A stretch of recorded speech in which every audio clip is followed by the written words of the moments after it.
Okay, so we're going to begin period 3 today. And as you can see, it runs 1754 to 1800. And so far, we've really only talked about two different major powers in the New World. Who are the two powers that we've discussed so far? The British and the Spanish. Okay, and the British had their influence on what we would refer to today as like the 13 colonies. But they also were in the Caribbean. And the Spanish were, like Florida, South America, a lot of Caribbean as well, and then today's the American Southwest. So a significant portion of it was controlled by Spain. But there was also another major power that was involved, and that major power was France. Okay? Now, we're going back in time a little bit, okay? When we're going to talk about the French, just to give you a little context. In the year 1598, man, that's a long time ago. That's even before Jamestown. 1598, the French king issued a edict. Do you guys know what an edict is? It's kind of like a decree, a proclamation, something the king says and that it has the force of law. And it's called the Edict of Nantes. It looks like Nantes, Nantes, but it's French. It's Nantes. The Edict of Nantes, issued by the King of France. And what this does is France traditionally a Protestant nation or a Catholic nation?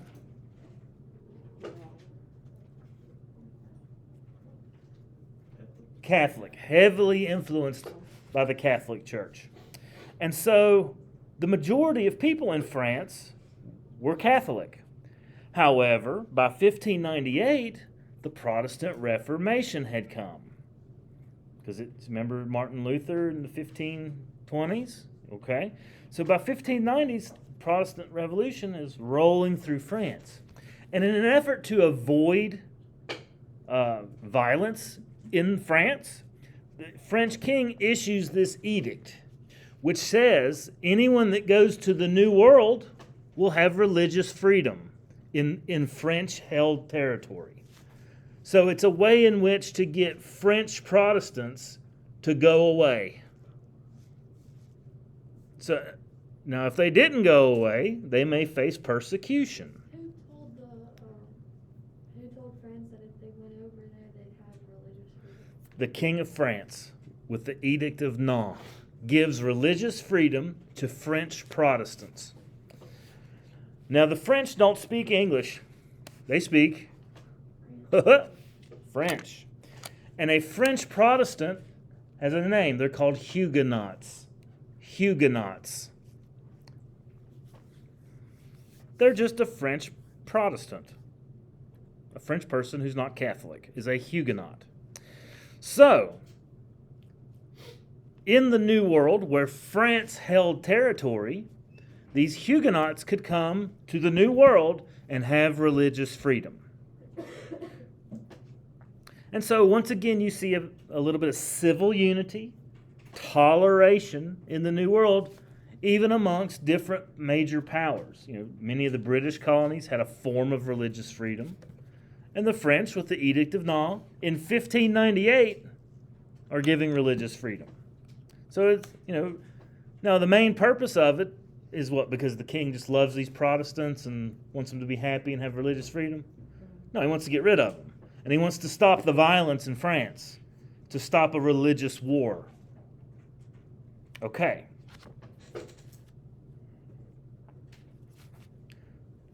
Does everybody understand that? Now, where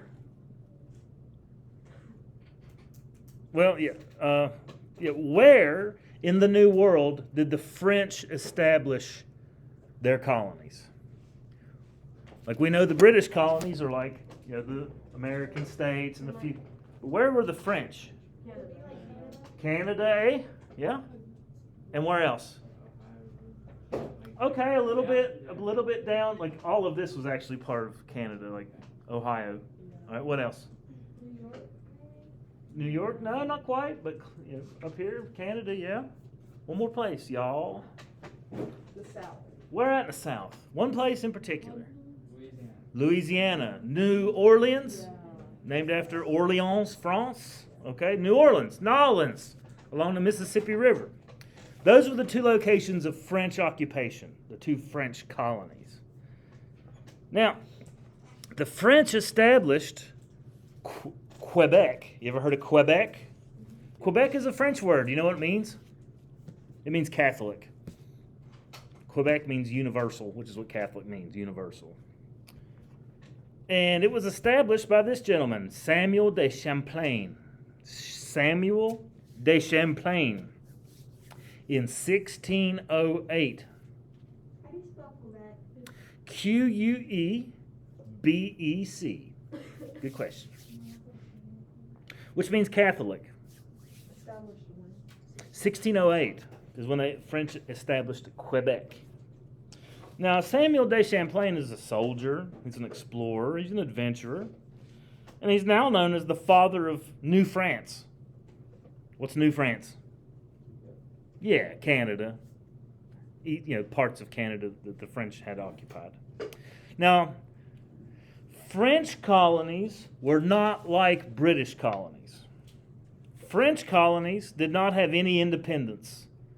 You know, we talked about how Jamestown had the House of Burgesses, and the Plymouth colony had their town hall meetings, and that's how decisions got made. They didn't exist in French colonies. Who made all the decisions? The King of France. He had complete control. All decisions in all French colonies were made by the crown, by the king. Now, it took a while, obviously, because they didn't have, it wasn't like, hey, let me text my buddy in France, and I'm here in Canada. It was, hey, let me write this letter out with a feather and then ship it across the ocean. Maybe in 6 months we'll hear back from him. Okay? All right. So, Samuel de Champlain establishes the colony of Quebec. And he is the father of New France. Okay? So what is the commerce of New France? What is it they're making? Like, we know that the Chesapeake, they were there growing tobacco. The South had rice and indigo. The New England colony, like the middle colonies, were doing grain. And New England had, they were kind of self-sufficient. They did some timbering and lumbering and fishing. Well, what was the main source of income for New France? Fur. What kind of fur? Beaver. Beaver pelts. Very good. Beaver pelts were where it's at. All right, and were the French people the only people that lived there? Who else lived there? Native Americans. And Native Americans had long lived there, and they were really good at trapping beaver. And so the French, instead of making enemies with the natives, they made friends with them and treated them fairly and engaged in commerce and traded things like gunpowder and weapons and manufactured metal goods for beaver pelts because they could sell them at market in France.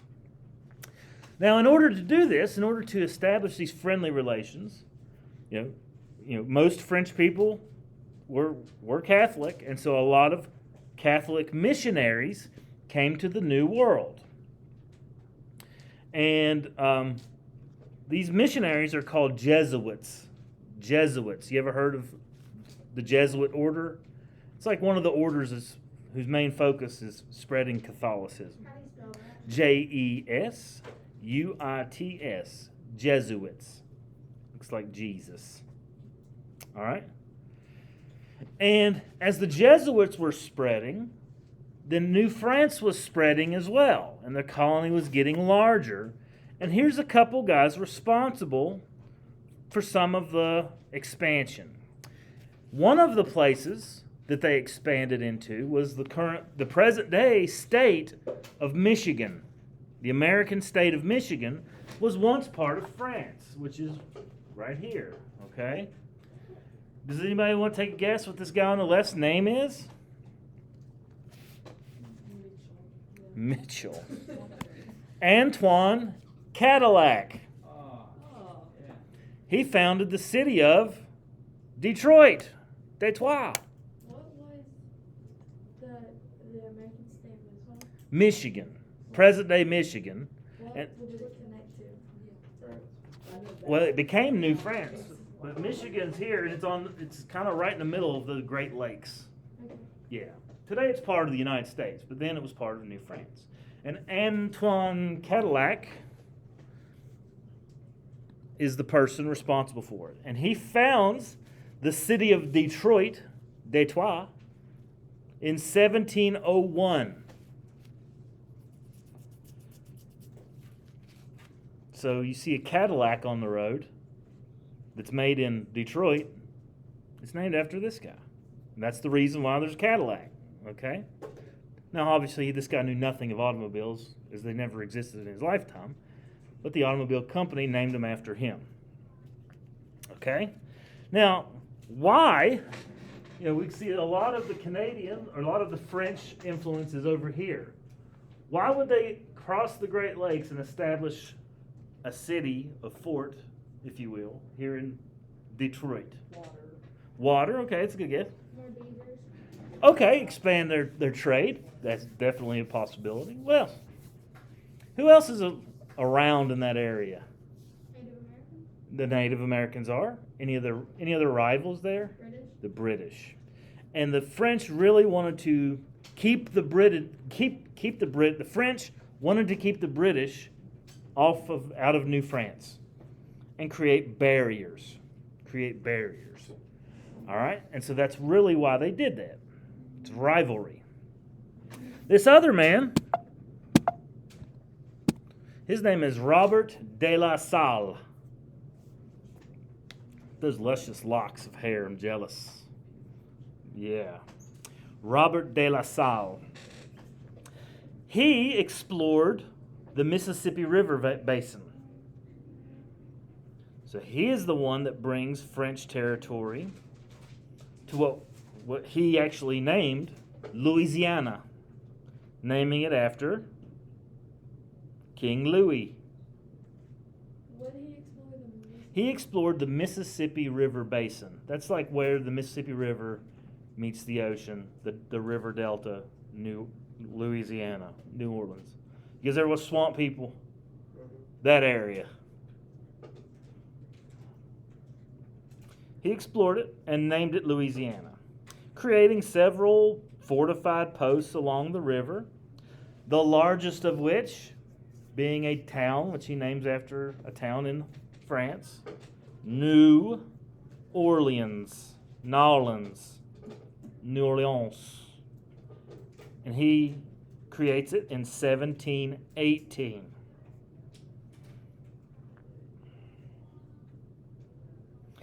Control of the Mississippi River was a really, really big deal. Really big deal.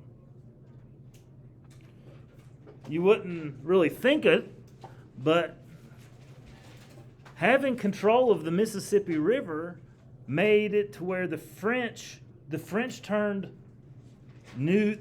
their colonies in the New World into their breadbasket. Like that's where they got their grain from, in France. You would say, man, they actually shipped grain all the way across the ocean? Yeah, they did. Because France was old, had been planted, it's European, and they could have a surplus of grain by shipping it. Now, you don't think grain's going to grow great in New Orleans, and it doesn't. It's a swamp.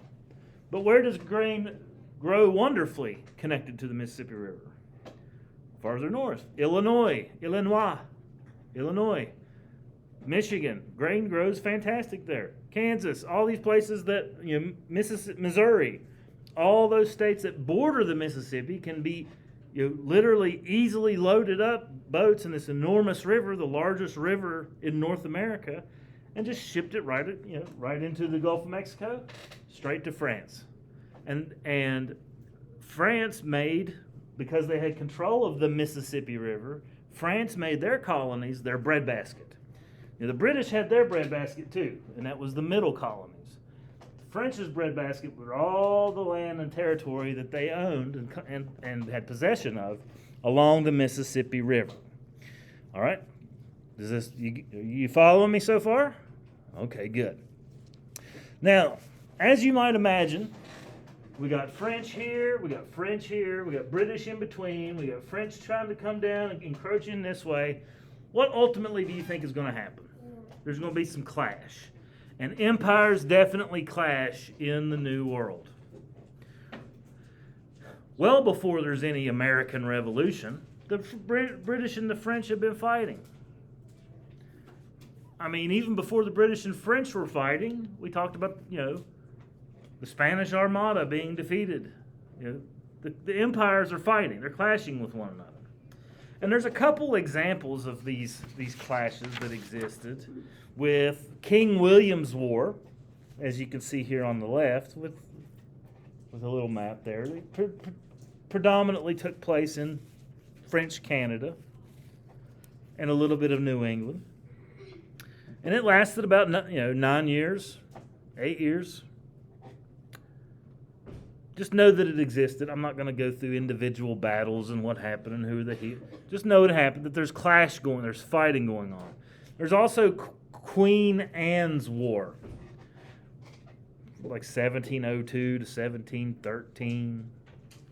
So these are not isolated and small conflicts. There is serious fighting going on.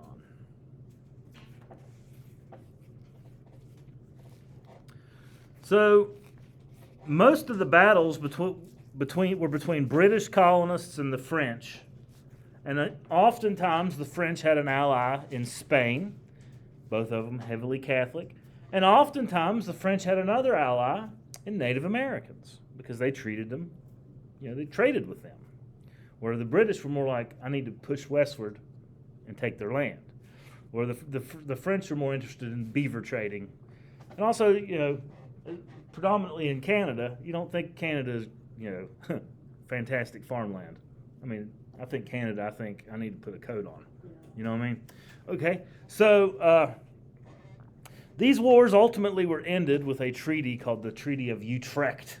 Utrecht. Utrecht. Utrecht. Who do you think won these wars? Britain. Yeah. France and Spain were terribly beaten by Britain. So, what happens? They just stop fighting? Like, oh, okay, it's cool. You guys can just hang out and we'll be buds again? What do you think the Treaty of Utrecht does? Take land. It gives land to the British that previously belonged to the French and the Spanish. Predominantly places that like Newfoundland. You ever heard of Newfoundland? Yeah. Newfoundland, Newfoundland. That belonged to the French. After the Treaty of Utrecht, it belonged to the British. Newfoundland would be like I don't know if you can. Oops, I don't know if you can see my cursor. Like this Port Royal here, that's Newfoundland, and it became part of the British colonies. Okay. Also, Acadia. That became part of the British colonies, which once belonged to France after the Treaty of Utrecht, then belonged to England. Okay? Does that make sense? Now, these are not the only isolated incidents. There was another war. It's called the War of Jenkins' Ear. The War of Jenkins' Ear. What a weird name. The War of Jenkins' Ear. And it was between the British and the Spanish. But ultimately, all of these battles are won by the British. So as time goes on, what happens to the British, the size of the British colonies? It expands. They're getting bigger and bigger and bigger, okay? Now, in order to protect just because they have it, say, yeah, that Newfoundland's ours, does that mean that the French are not like, oh, I guess this is the British, I guess we got a piece out of here? You think there's still British people showing up? If you're like on the French side, Yeah. you are can you go over to the British side? Okay, it would be risky. You could. I mean, there's. Like ask for like a Hey, trade Sammy. or something to join the British war? I mean, you could. Yeah, you could. You could. Thank you very much. You're welcome. Yeah, you could do that. You could do that. Now, if you were like, hey, I'm French, I'm bringing my Catholicism, I'm bringing my family, I'm bringing my French language and my French culture into British land, probably not be welcomed. But if you were like, hey, I got some stuff I want to trade with you, and then I'm going home, probably welcomed. So in the book, it says the Battle of Beacon's Ear was aptly named, but it didn't say why.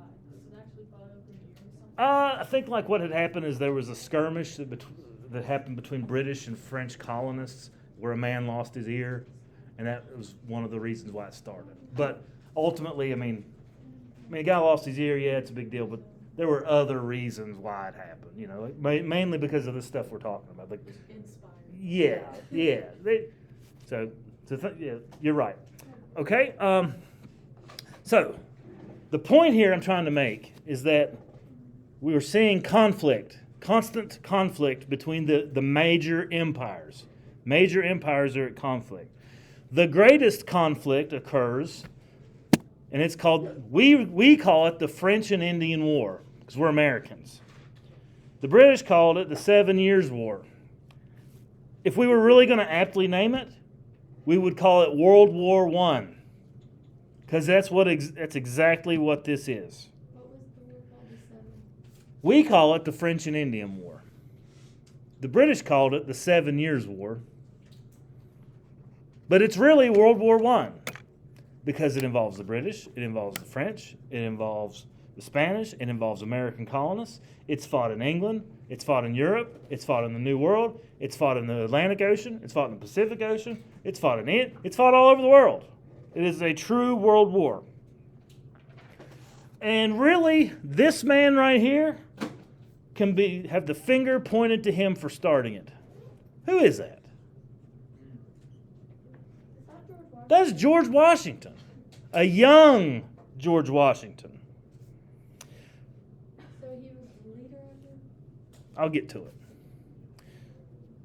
In the year 1754, when period 3 begins, in 1754, a very young Virginia man working for the British government named George Washington was sent across Virginia and into the Ohio country. It was called the Ohio country because it was not a territory. It was just countryside. It didn't really belong to anybody. And he was sent there to claim that land in the name of Virginia, the colony of Virginia, for the king, who believed that they had legally secured the rights to that land in the amount of about 500,000 acres. Is that a lot of land? Yeah, that's a buttload of land. 500,000 acres, that's a lot, okay? So, the French were already there, okay? They hadn't necessarily claimed it as their own, but he, along with 150 Virginia military people, working for the King of England, go to Ohio, and they come across some French people, some French military people. And essentially they're like, you guys need to vacate. You need to leave.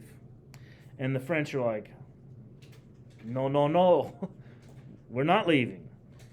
Ultimately, causing a battle between George Washington and his men and the French territory and the French militia that was located there.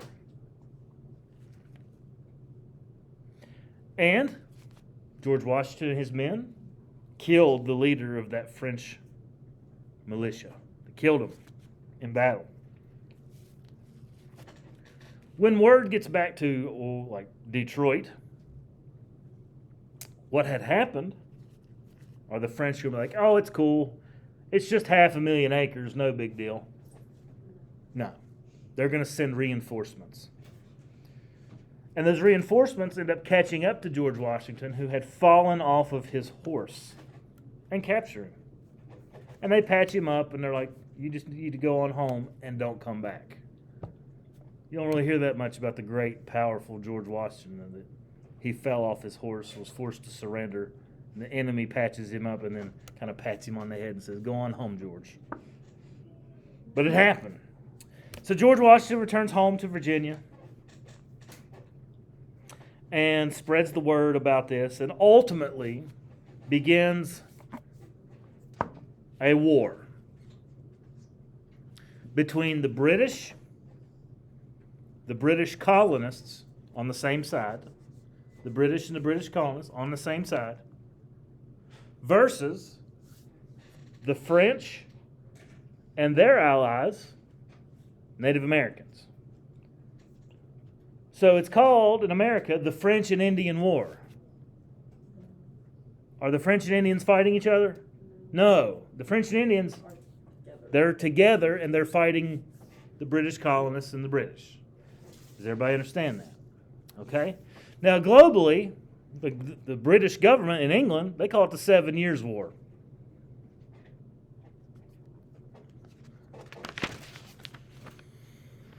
I don't know why it's called the 7 Years' War, because it doesn't last 7 years. We historians we're not particularly great with math, because it starts in 1754 and it ends in 1763. I'm not a mathematician, but that ain't 7 years. When does it end? 1750? It starts in 1754 and ends in 1763. But this conflict is truly the First World War. It's fought in America. It's fought in Europe. It's fought in the Caribbean, the West Indies.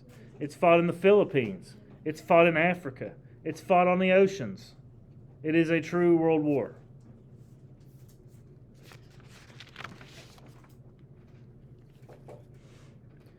Many European powers get involved. Britain, France, Prussia, Spain, Austria, Russia. They're all involved. This is World War I, guys. This is a true war. Okay, so in the New World, it is to be seen, like in the British colonies. The British colonies see that war is coming to them, and they are going to have to fight. And so a meeting is called, and that meeting is called the Albany Congress. And it happens shortly after George Washington falls off his horse and they send him back. And it is a meeting that takes place in Albany, New York, and every colonial leadership from every colony in the New World, British colony, was invited. So there's 13 colonies that are invited. How many show up? 7. 13 are invited, 7 show up. Sounds like my team's meetings. So what does that mean? 6 didn't come. You're going to get a lot accomplished. Oh, no. You're not going to get much done. Okay? So, this is important because this is an attempt to unite the colonies. And this is the first time that this had ever happened. We're going to have a big meeting and every colony's there. Because previously, that didn't happen. Virginia took care of Virginia. North Carolina took care of North Carolina. And they did their own thing. Did they know each other? They knew of each other. They did not. They're trying to make that happen. Like who to send the invitation to? Yeah. Yes, because each colony had like a royal governor of some kind. All right. But, 7 of the 13 colonies show up. So if we were to describe this attempt at unity in a word, it would be failure, unsuccessful. What's the picture showing Native Americans? Native Americans were present at the meeting in an attempt to ally them, but through bribes mainly, through bribes. Were they a part of it then? What's the name of the war? So, yes, they were, and the majority fought against the British. They fought with the French. I figured. Yeah. No one liked the British. Even to this day, right? Okay. Very good. So, I think that's a good place to stop. So, we'll pick up with we'll do a little bit of the battles of the French and Indian War tomorrow. And Friday, we'll play a game, the human timeline. Hopefully you guys can be successful.